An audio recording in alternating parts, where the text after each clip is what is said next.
feriado de Corpus Christi deve ser de movimento intenso nas rodovias. Uma operação da Polícia Rodoviária Federal vai reforçar a segurança nas estradas nos próximos dias. Legislativo incentivando o uso de energia limpa. Uma frente parlamentar foi criada nesse estado. Volta às aulas. Depois de 70 dias em greve, o Sindicato dos Professores Estaduais decide suspender o movimento por 2 meses. Neste período, a categoria vai negociar as reivindicações com o governo. Mas na saída da Assembleia houve tumulto e bate-boca.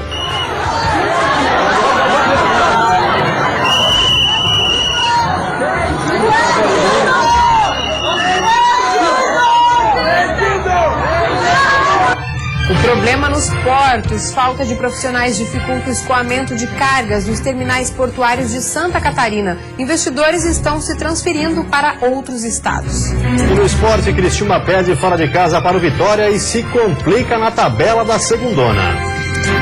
Já pela Série A, rodada completa para os catarinenses na noite de hoje. Destaque para o primeiro clássico estadual na competição entre Chapecoense e Joinville. A quantidade desta quarta-feira já está no ar.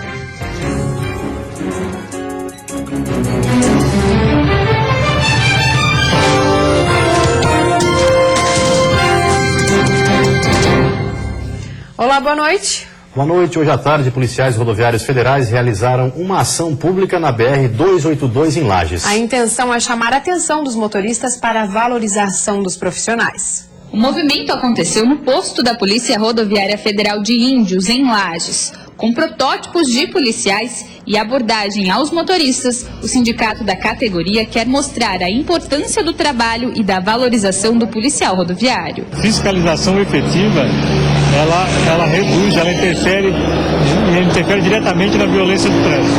Então, o efetivo policial, ele deve se adequar à necessidade real para que a gente possa combater melhor os acidentes nas rodovias. Esse já é o terceiro ato público realizado em Santa Catarina. No panfleto entregue aos motoristas informações sobre a campanha salarial da categoria, que pede, entre outras coisas, a reestruturação da carreira. Ele fica fiscalizando a velocidade, que o pessoal não usar de imprudências, para que preserve vidas, né? Então, por isso a importância do policial na estrada. Fiscaliza quem está errado, né? E é bom para quem anda certo, né? O que o senhor está achando dessa campanha dele? Eu tô olhando agora, mas eu acredito que é bem válida. Daí a importância realmente de valorizar essa campanha aqui, show de bola. O movimento também quer chamar a atenção para a falta de efetivo na Polícia Rodoviária Federal do Estado. Segundo o sindicato da categoria, a quantidade de policiais trabalhando nas rodovias catarinenses é praticamente a mesma de 20 anos atrás. Hoje nós temos 554 policiais, a nível estadual deveríamos ter 942. Aqui na região de Lages, nós temos 33 policiais em atividade, onde necessitaríamos ter 84 policiais, ou seja, um acréscimo de 154% do efetivo existente hoje. Amanhã é feriado e muita gente deve estender a folga para viajar. Por isso, a Polícia Rodoviária Federal deu início hoje à Operação Corpus Christi. O número de veículos transitando em todas as rodovias do estado deve dobrar nesse feriado. Na BR-282, a previsão, segundo a PRF, é que nos horários de pico o movimento de carros chegue a 300% além do normal. Amanhã, também no período da manhã, vai ter um movimento bastante grande e o retorno domingo. Para este feriado de Corpus Christi, uma operação especial será montada nas rodovias. As fiscalizações com radares e bafômetros serão intensificadas. A gente vai estar com um efetivo bem maior. Nós temos alguns policiais do CMR trabalhando aqui na região e também trabalhando em escala extra dos policiais. Com as fiscalizações, a Polícia Rodoviária Federal pretende diminuir o excesso de velocidade, que hoje responde por 21% dos acidentes nas rodovias. Usar o cinto de segurança e andar com os faróis acesos, mesmo durante o dia, são algumas das medidas que podem fazer a diferença quando o assunto é segurança nas estradas. A quinta-feira vai ser de sol com aumento da nebulosidade, principalmente na região oeste, onde pode chover fraco entre a tarde e a noite. Temperatura baixa na serra, onde a mínima deve ficar em 1 grau. Já a máxima no estado chega aos 26 na região sul. No Planalto Norte, mínima de 15 e máxima de 22. No oeste, litoral norte, Grande Florianópolis, máxima de 25. E no Vale do Itajaí, mínima de 17 e máxima de 24 graus. Especialistas discutem a incidência de tornados no oeste catarinense. Além dos Estados Unidos, a região sul do Brasil é uma das áreas mais atingidas pelo fenômeno. Aqui no estado já foram contabilizados 50 tornados desde a década de 90. Ao todo, representantes de 14 municípios do oeste do estado se encontraram para debater o assunto após o tornado que atingiu Xanxerê e Ponte Serrada. Especialistas tentam explicar melhor como se formou o fenômeno que provocou destruição nos municípios. Como medida de prevenção, Santa Catarina tem 217 estações que monitoram as variáveis climáticas, sendo 11 no oeste do estado. Os dados coletados são encaminhados para os meteorologistas, que conseguem repassar as previsões do tempo. A nossa expectativa, né, é que as autoridades se sensibilizem com isso e se tornem parceiros da EPAGRE nessa questão de ampliação da rede. Nós sabemos das dificuldades que temos em manter essa rede funcionando, né? Nós sabemos de alguns buracos que nós temos no estado em função desse monitoramento não tão abundante quanto em outras regiões.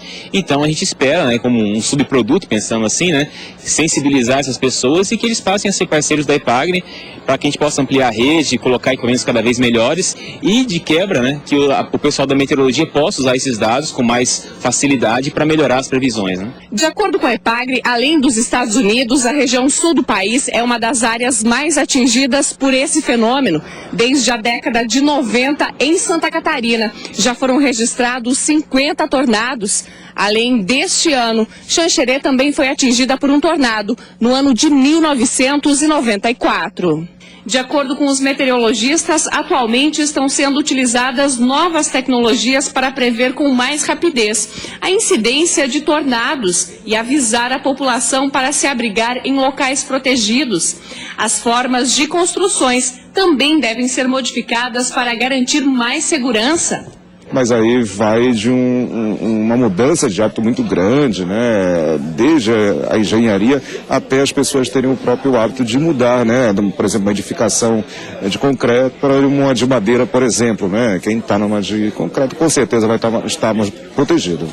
O tornado que atingiu Xanxerê e Ponte Serrada no dia 20 de abril deixou mais de 1.000 pessoas desalojadas ou desabrigadas e 4 morreram. Abaixo de zero. Mais uma vez a Serra Catarinense registrou temperaturas negativas e muita geada no amanhecer. Em São Joaquim, os termômetros marcaram nesta madrugada menos 2,3 graus. Os campos e as plantações ficaram cobertos pelo branco da geada. Apesar de estarmos no outono, a paisagem ficou bem típica de inverno. Mas foi em Urupema que a temperatura mais baixa foi registrada no estado hoje, 4 graus negativos. A geada também se formou e mudou o cenário da pequena cidade da Serra. E a seguir tem futebol. A Criciúma perde mais uma e se complica na Série B do Campeonato Brasileiro. E pela Série A, hoje à noite, Chapecoense e Joinville fazem o primeiro clássico catarinense da competição.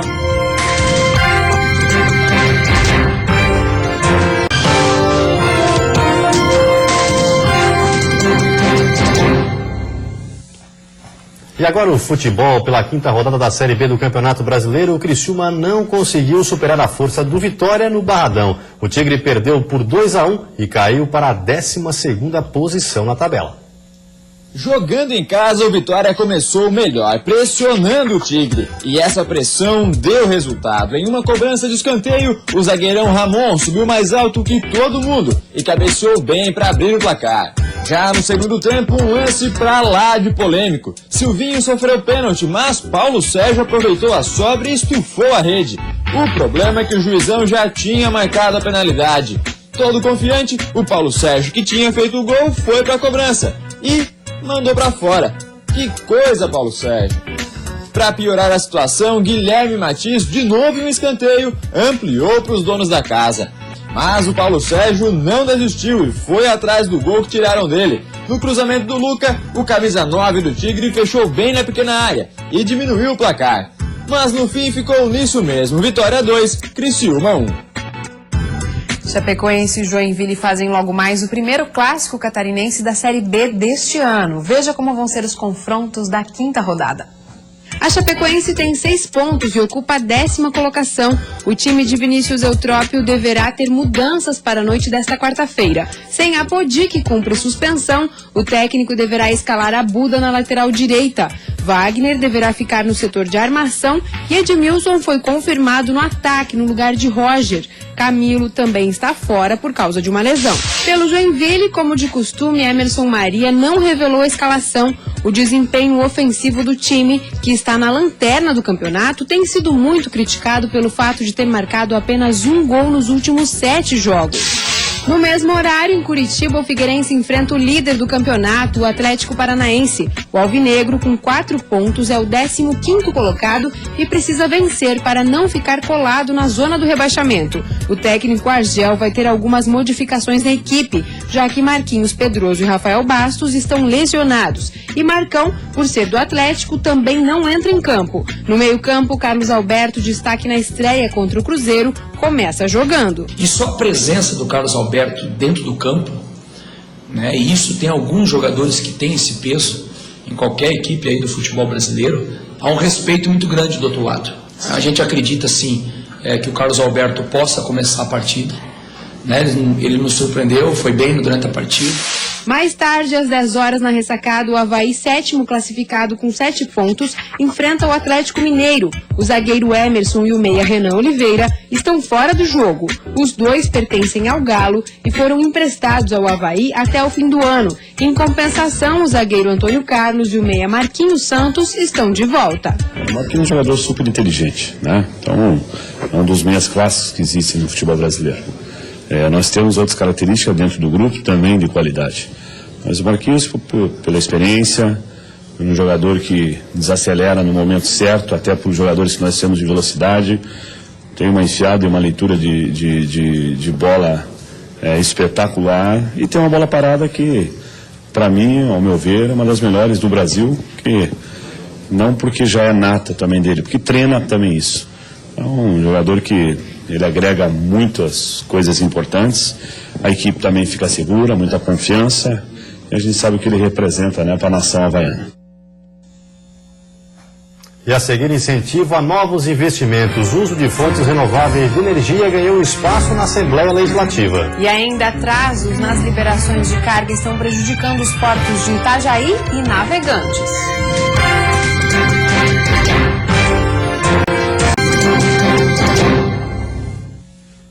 Atrasos nas liberações de carga estão prejudicando os portos de Itajaí e Navegantes, mas o problema não se restringe apenas a esses 2 terminais. Portos em crescente expansão, geração de empregos, aumento de movimentação. O problema é que a liberação das cargas está indo na contramão desse incremento. Esta semana, uma denúncia foi divulgada no site do Sindicato Nacional dos Auditores Fiscais da Receita Federal. O texto diz que a elevada carga de trabalho está fazendo a fiscalização aduaneira no município se tornar inviável. Isso considerando os limites operacionais da equipe e os prazos previstos na legislação. Segundo o inspetor-chefe da Alfândega de Itajaí, o número de declarações de importação passou de 32 mil em 2006 para 140 mil no ano passado.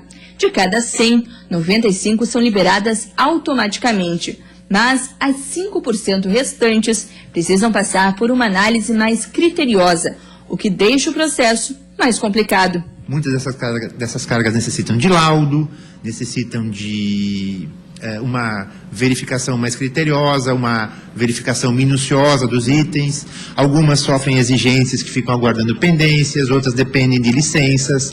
A mudança de empresas de importação para outros portos é motivada pela demora na liberação das cargas.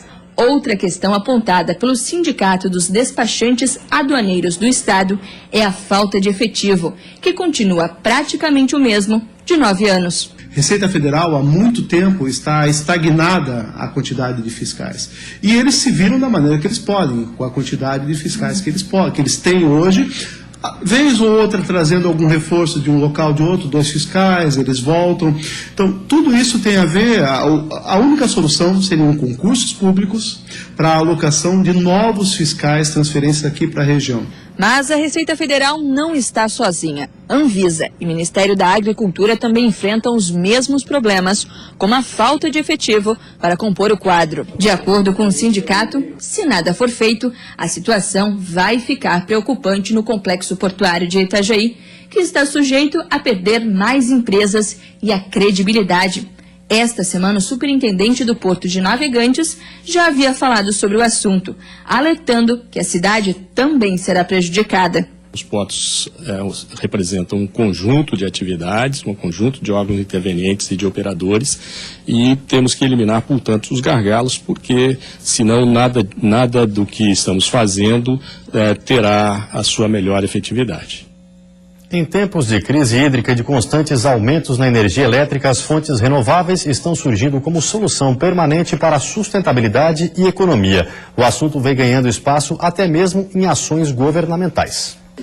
Pelo menos 10 deputados estaduais vão participar do Fórum Parlamentar que pretende incentivar, através de políticas públicas, a geração de eletricidade por meio de fontes renováveis. A intenção é discutir o assunto e elaborar leis que atraiam investimentos. E há toda uma gama, um leque de energias que podem ser, de fato, utilizadas em parceria com o poder público. Falo da energia solar, da energia eólica, da geotérmica, das marés, das chuvas, energias que estão à nossa disposição, que são energias renováveis. Embora ainda não sejam muito populares aqui no Brasil, os sistemas individuais de geração de energia devem conquistar até 2024 cerca de 700 mil novas residências em todo o país. A estimativa é da própria ANEEL, Agência Nacional de Energia Elétrica. É que alguns estados brasileiros já estão reduzindo a cobrança de ICMS apenas para a quantia de energia usada pelo consumidor, já que o restante da geração volta para a rede. Outros benefícios também estão por vir. A iniciativa é louvável, o mercado está esperando uma iniciativa por parte do governo do estado desse tipo de atitude. Esta empresa de Florianópolis confirma o bom momento do setor. Nos últimos 18 meses, já instalou 40 projetos. Para uma casa comum, o investimento é entre 20 e 30 mil reais, com retorno garantido em 8 anos, segundo o engenheiro. Eu posso ter uma residência de padrão médio, que eu tenho uma instalação maior ou menor nela. Eu dependo do perfil de consumo das pessoas que moram nessa residência. Se usam mais chuveiro elétrico, usam mais ar-condicionado, enfim. O perfil do consumo vai dimensionar o tamanho da minha geração fotovoltaica. E a seguir, greve do magistério. Em meio a muita confusão, o sindicato aprova a trégua na paralisação para negociar com o governo estadual. E atenção, estudantes, o prazo para as inscrições do Enem 2015 termina nesta sexta-feira.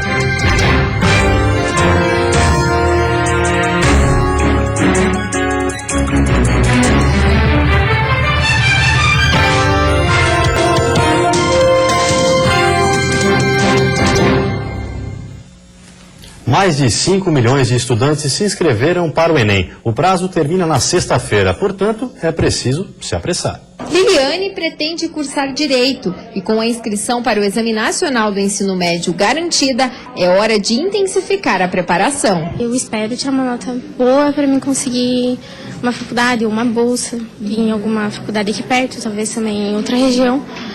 Mas eu espero ter uma nota praticamente, digamos, alta. Até agora no país, são mais de 5 milhões de inscritos na prova. Nesta escola de Herval do Oeste, serão cerca de 250 candidatos. E quem ainda não se inscreveu está sendo orientado para não perder o prazo. A avaliação do ensino médio, né, esse Exame Nacional do Ensino Médio, o Enem, ele vem para avaliar a qualidade do ensino. Então isso serve para nós também, enquanto escola, nós só de ensino médio, estar verificando os pontos que temos que atuar mais, temos que verificar a defasagem do nosso aluno e fazer com que ele se destaque. Para a inscrição do Enem é necessário ter em mãos o número do CPF, RG, endereço de e-mail pessoal e número de telefone. fixo ou celular. Estudantes da rede pública estão isentos de taxa. Para os demais, o valor é de R$ 63. O candidato deve acompanhar a inscrição pela internet até que seja divulgado o cartão de confirmação. As inscrições terminam às 23h59 da próxima sexta-feira, dia 5 de junho.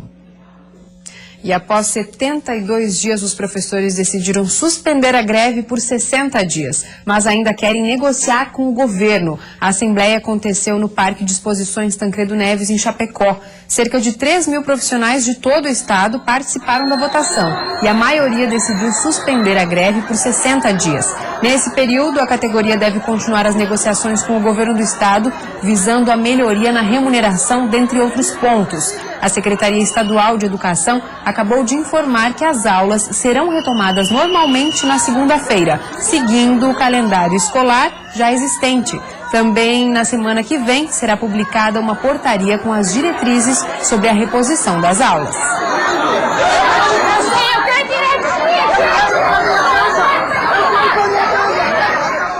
E antes de encerrarmos, vamos dar uma olhada no trânsito da capital. Aí você acompanha imagens ao vivo das pontes Colombo Salles e Pedro Ivo Campos. Movimento intenso nos dois sentidos nessa véspera de feriadão. Agora em Florianópolis, 20 graus. E vem aí o Jornal da Band. Uma ótima noite para você e até amanhã. Boa noite, até amanhã.